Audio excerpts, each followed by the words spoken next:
No teacher, no guru. A brief resume of a longer dialogue that can be found at my blogspot, gailgreaves.blogspot.com. There is a saying, to feel the fear and do it anyway. And this often makes us feel that we can go forward and do things that we could perhaps not do before because we felt we hadn't the strength or the moral courage. And this is just one instance of these sayings that we can take to heart and run with, but which unfortunately can end disastrously. To feel the fear and do it anyway is only for the unspiritual or the absolute beginner. Those with some spiritual growth, and especially the adept, that is, those familiar with the spiritual voice, learn that this is a warning from their higher self, not a call to battle.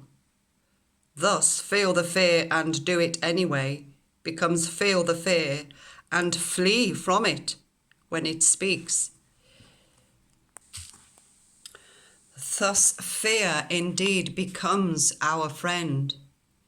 It is only for those literally just embarking on a spiritual path who should heed fear and run headlong into it.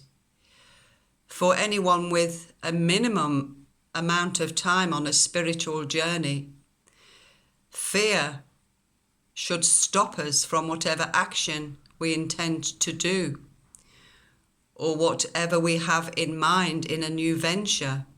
If we ever feel fear, we should know our higher self, our higher power, well enough to understand that this is a kind voice and it is a voice of warning.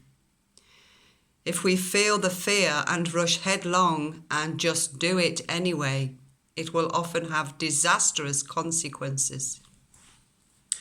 There are some so-called wise people who have fallen themselves into madness and death, and their books are still in circulation, and if you read them, who is to say that you will not fall into madness and death, which is the second part of this brief essay. The late Emmett Fox, for example, who wrote the first book, Conversations with God, and the Sermon on the Mount, and it was extremely popular at that time, and I believe still is, and I took it up myself for a while. These have a kernel of truth in them, and for those who are so desperately seeking a new way of life, they grasp hold of these wise teachings and run with them. But as I say, often into madness and death.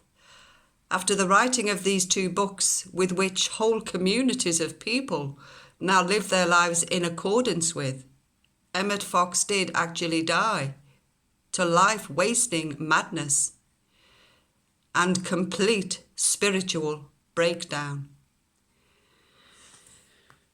Which brings me to the second point on having gurus, which might come under the heading, I might put it under eternal truth versus personal truth. There is, of course, eternal truth.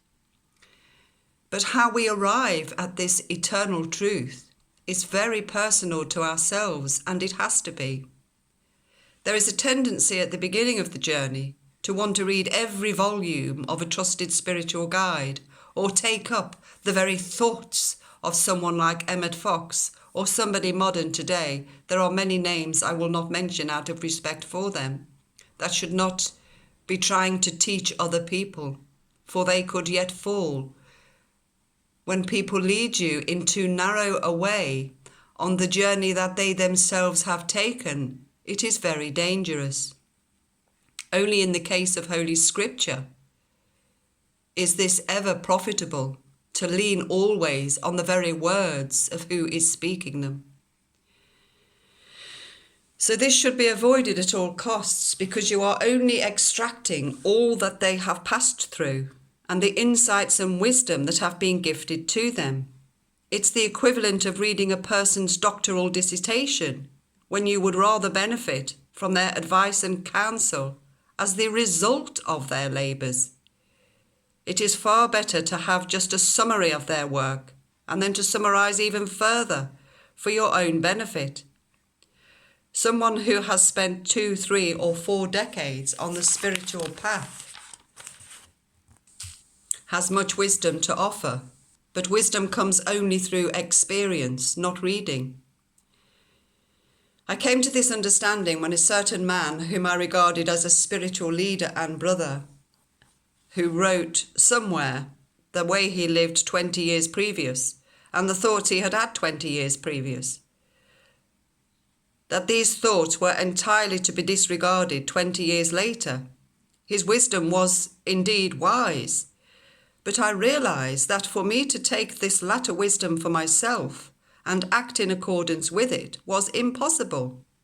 Further, he himself had benefited greatly from the journey. So what was right for him as a 25-year-old, just 7 years on his spiritual journey, would be right for him again, should that time be given back to him. It is dangerous, therefore, to absorb yourself in another's works, because they are the stepping stones across the river of their own experience. You, however, may stand upon them and sink.